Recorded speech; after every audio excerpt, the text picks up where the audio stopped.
Hello and welcome to the next lecture. And after prostaglandin in their clinical use, we are now ready to discuss the drugs which block prostaglandins. These are called non-steroidal anti-inflammatory drugs. So the core identity of NSAID is simple to remember. They are non-opioid, non-narcotic and aspirin-like analgesics. The three main pillars are their actions. They produce analgesic effect, that is they reduce pain. They produce antipyretic effect, that is they reduce fever, and they are anti-inflammatory in nature. Every NSAID that we discuss today will fit into this category. But before that, we need to understand how NSAIDs are distinct from opioid analgesics. The three main distinctions are that unlike opioid analgesics, NSAIDs do not depress CNS, they do not possess any dependence liability, and they act on peripheral pain mechanism and spare the central pain mechanism of the CNS. So they are not active on the CNS. They are also distinct from corticosteroids, which are anti-inflammatory agents just like NSAIDs. But corticosteroids are of endocrine action, carry an endocrine mechanism, whereas NSAIDs produce a non-endocrine effect, and that is what makes them distinct. Let's take a walk through history to understand where these drugs came from. It all started long back with willow bark extract, which was a natural remedy for pain and was an original source of salicylic acid. Then in 1899, the first true NSAID, aspirin, was developed, which still remains a relevant molecule and has been used in the treatment as an antiplatelet agent.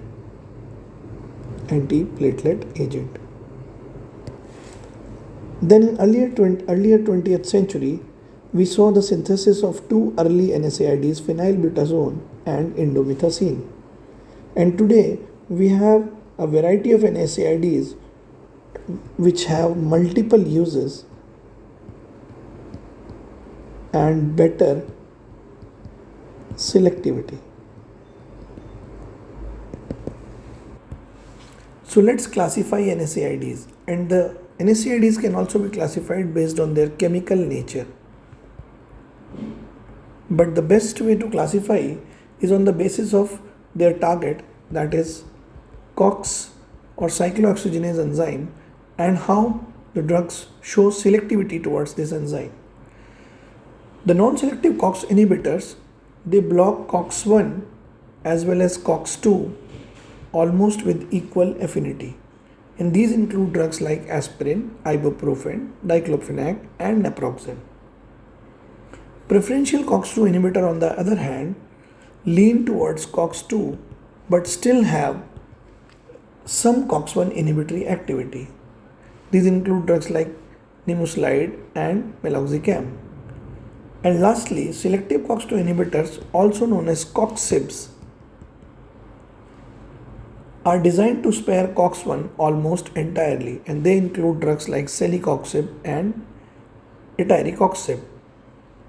Ancillary class is also worth mentioning. It includes widely used drug paracetamol. This class of drug has weak anti-inflammatory action. Despite that, it finds a space in non-steroidal anti-inflammatory drugs class. We will discuss paracetamol in detail later in this lecture. Let's revise the concept to understand the mechanism of action of NSAIDs. NSAIDs work by blocking the conversion of arachidonic acid into prostaglandins. And the conversion of arachidonic acid into prostaglandin can be facilitated by either COX-1 or COX-2 enzyme. As we already know, COX-1 is a constitutive enzyme. It is active all the time, doing important work like gastric protection, improving renal blood flow, and promoting platelet aggregation. On the other hand, COX-2 is an inducible enzyme mediating inflammation, pain, and fever. So, NSAIDs act by blocking either COX-1 or COX-2 or selectively COX-2 only. It is worth mentioning that aspirin is a special NSAID which is an irreversible inhibitor of both COX-1 and COX-2 because it binds to enzyme through covalent bond.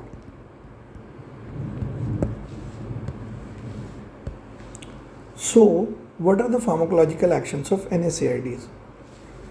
Firstly, they are analgesics, but their analgesic effect is primarily against inflammatory pain. What prostaglandins do is that they oversensitize the sensory nerve endings against the pain, so thereby making even the small touch at the inflammatory site painful. NSAIDs reverse this hyperalgesia or oversensitization of the pain receptors and therefore are used in the treatment of musculoskeletal pain, headache and toothache. So they are used in headache, toothache and musculoskeletal pain. Secondly, NSAIDs also act as antipyretic, that is, they reduce fever. During the inflammation and infection, your body sets the thermostat of the body, that is the thermoregulatory center, sets the thermostat at a higher level. That means a higher temperature is sensed as normal temperature, whereas the normal body temperature is assumed as body to be cold. So what happens that when the thermostat is set at a higher temperature during the inflammation and infection, body starts to raise the body temperature till you achieve a higher temperature like 102 degrees or 103 degrees. Till that cutoff is not achieved, body will keep on increasing the temperature of the body as set by the thermostat. This effect in the thermoregulatory center is mediated by PGE2. NSAIDs like paracetamol block this PGE2 and set the normal level for the thermoregulatory center and therefore block the rise in temperature. The third action of NSAIDs is their anti-inflammatory effect. NSAIDs at the site of injury or inflammation block PG synthesis directly, thereby reducing the cause of inflammation. And as a result, they are widely used class drug for the treatment of arthritis, gout and dysmenorrhea. They are used in arthritis as an symptomatic relief. The actual treatment for arthritis include disease modifying agent for the arthritis that are known as DMARDs. The fourth effect, that is anti-thrombotic effect, is reserved for aspirin, which covalently binds to COX enzyme in platelet and as a result produces a long-lasting inhibition of TXA2 synthesis blockage in the platelets and therefore exerts a long-lasting anti-platelet effect. And therefore low dose of aspirin 25 to 125 mg has been used in the cardiovascular prophylaxis as an antiplatelet agent. Also, NSAIDs like ibuprofen and indomethacin have been used to close the patent ductus arteriosus in the neonates, and this effect has already been discussed in the previous videos on the prostaglandins. So now come to adverse effects of NSAIDs, which are mainly due to COX-1 blockage.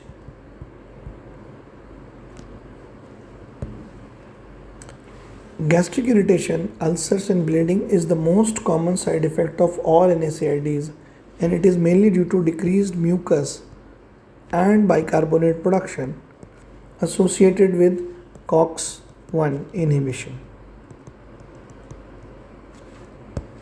NSAIDs also cause salt and water retention, and this is mainly due to increased renal vasoconstriction.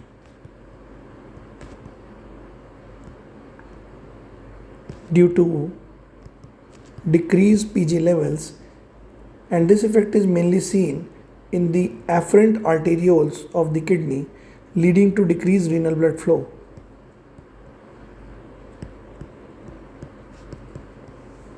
Overall leading to salt and water retention. Specifically, aspirin, due to its antiplatelet effect, is known to prolong bleeding time. Bronchospasm and asthma is a very specific side effect of NSAIDs. When the conversion of arachidonic acid to the prostaglandins is blocked, all the arachidonic acid gets converted into leukotrienes. These leukotrienes can cause severe bronchospasm and can precipitate asthma and cough in sensitive patient groups.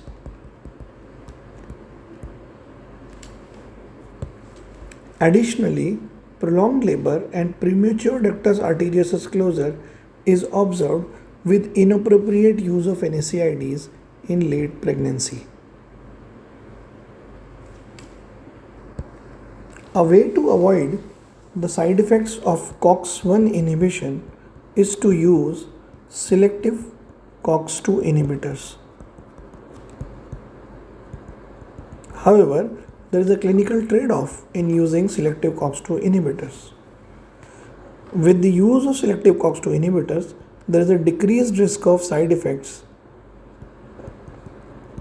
of COX-1 associated side effects, adverse effects that we just now discussed. However, with that, the selective COX-2 inhibitor increase the risk of cardiovascular toxicity.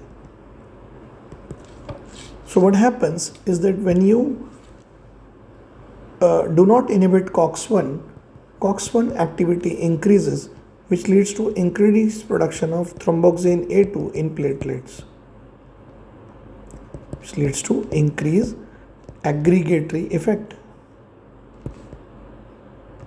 On the other hand, when you selectively inhibit COX-2, there is decreased COX-2 activity, which leads to decreased production of prostacyclin PGI2, which leads to decreased vasodilation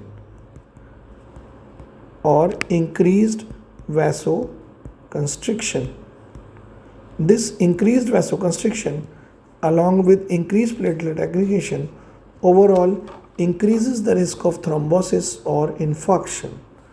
So while you decrease the risk of GI bleeding, you increase the risk of cardiovascular toxicity. Hence, the ultimate rationale in the modern NSAID therapy is that as COX-2 selectivity increases, the GI safety improves, but the risk of adverse cardiovascular events also increases with the increased selectivity for COX-2. So now let's go drug by drug and discuss some important drugs from this class. The first drugs from the salicylate group is aspirin. It has an unusually short half-life of 15 to 20 minutes with a long impact of 2 to 3 days due to its irreversible effect. It produces analgesic, antipyretic and anti-inflammatory effect, and especially a very special antiplatelet effect. The overdose of aspirin is known to cause a symptom known as salicylism. Aspirin, if used in adolescent children with viral infection, can lead to development of hepatic and cerebral encephalopathy. This condition is known as Reyes syndrome. Overall, clinically, it is used in arthritis, rheumatic fever as an antiplatelet therapy for its cardioprotective role at low dose, and also it is a second line drug for closure of ductus arteriosus, but the primary drugs are ibuprofen and indomethacin. From the propionic acid class of drugs, we have two drugs, ibuprofen and naproxen. Ibuprofen is regarded as one of the safest NSAID due to its mild GI effect. It has a half-life of 2 hours and can stay in body for 3 to 6 hours.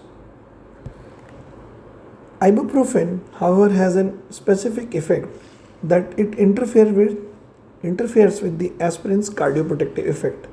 What it does is that in the platelet, it interferes with the entry of aspirin into the platelet. Therefore, the COX inhibition in the platelet is not achieved, and therefore antiplatelet effect is not seen. And hence, when they are used as a combination, the cardioprotective effect of aspirin can be reduced by the ibuprofen. The other drug from this class, naproxen, has a very remarkable half-life of 12 to 15 hours, and therefore it has been found suitable for once daily dosing. It also inhibits leukocyte migration and therefore has found specific use in chronic arthritis. However, as the half-life is long, it also carries more severe risk of gastric bleeding than ibuprofen. And therefore, ibuprofen is preferred in the patients who suffer from gastric bleeding risk. The third category is acetic acid derivatives, and they include two very important and potent analgesics, diclofenac and ketorolac. Diclofenac has a half-life of 2 hours, but it stays in your synovial joints or synovial fluid for longer duration. And as a result, it is a preferred drug for its analgesic effect in the arthritic pain, because it will stay in the synovial fluid for the longer duration. Diclofenac carries a severe risk of kidney failure as well as cardiovascular toxicity, and despite these side effects, it is one of the most widely used NSAID in India. Ketorolac, on the other hand, has a longer half-life and is a very potent analgesic that it produces almost morphine-like effect. However, due to severe risk of toxicity, its use has been restricted to 5 or less than 5 days. It is very commonly used for post-operative pains where strong analgesia is required, as well as for acute management of pain, for example, after dental procedures.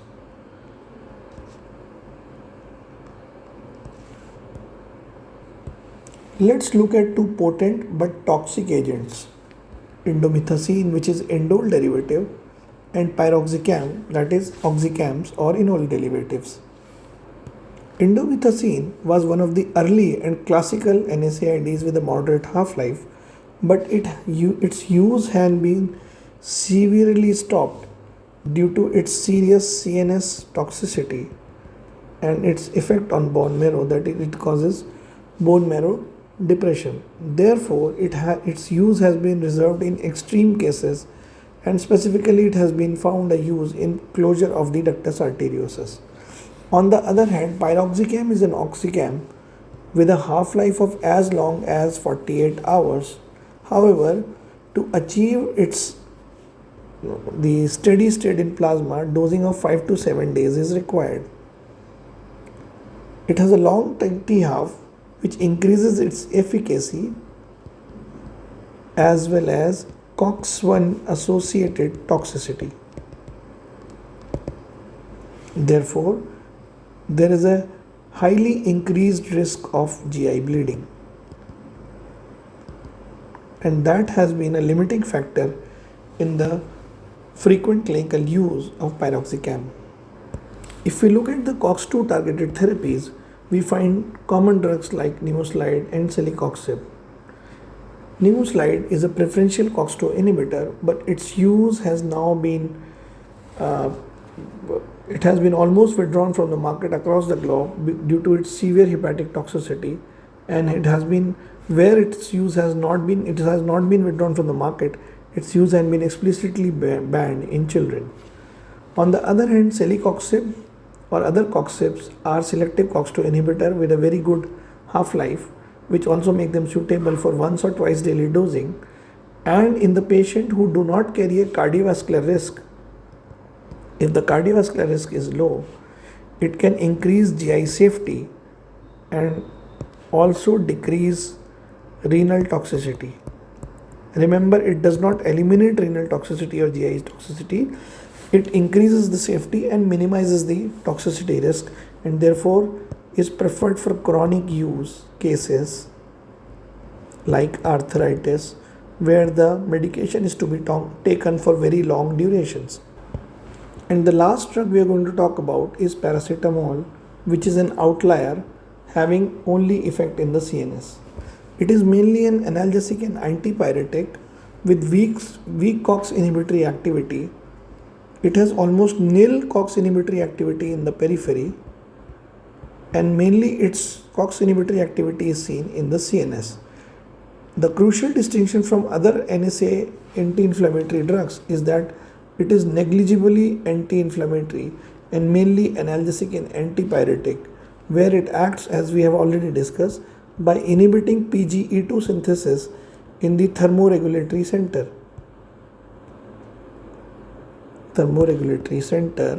and thereby setting the body's thermostat to normal temperature, and thereby causing a reduction in fever. It has been used in fever, in inflammation where there is acute inflammation in OA, but very less uses there. Mainly it has been used as an antipyretic, and it has been a first choice of antipyretic in children, pregnancy, as well as in the elderly. However, overuse of this medication can lead to its toxicity, which can cause liver damage. So what happens when we consume paracetamol? The paracetamol is metabolized by the liver, and it produces toxic metabolites which can bind to the hepatocytes and cause their damage because it's a free radical. This is known as NAPK. NAPK is rendered inactive by glutathione, which itself gets oxidized in the process. If we take excess of paracetamol, the glutathione, that is the total amount of glutathione present in our body, is oxidized and therefore depleted in the process. As a result, NAPK remains in the body and binds to hepatocytes and therefore causes liver toxicity. The simple treatment is to replenish glutathione and counter NAPK, and the safe antidote is N-acetylcysteine, which helps in the replenishment of glutathione and counters NAPK, thereby preventing the hepatic toxicity of paracetamol associated with its overuse. So that is all about non-steroidal anti-inflammatory drugs. We'll meet in the next lecture and talk about the next class of drug.